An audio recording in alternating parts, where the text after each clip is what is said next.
El camino no es la muerte, por David Galeano Olivera.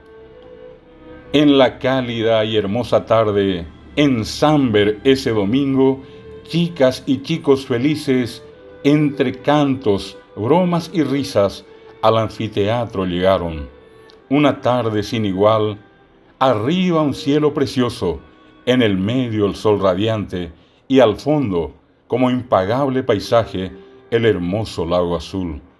Los artistas iban pasando, la luna hizo su entrada y con ella las estrellas. Y mientras todos cantaban, saltaban y aplaudían, de la entraña de la noche emergió como un fantasma ese maldito sicario. Callado, mimetizado, se confundió entre la gente para cobrar una deuda que entre narcos tenían. Hombre frío y sin alma, acabó con la fiesta y la alegría y tiñó de sangre y luto aquella bonita fiesta. Y en la noche festivalera, las estrellas y la luna dejaron de brillar e irrumpieron en llanto cuando el maldito sicario a balazos mató a un hombre de su calaña.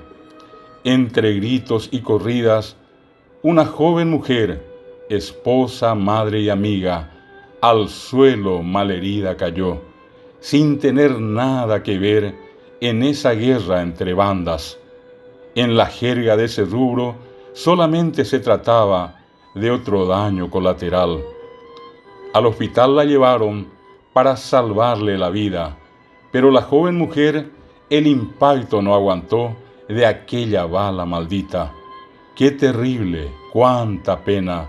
Otra vida arrebatada por el odio, la ambición, la corrupción desmedida que aflige y corroe a nuestra patria querida.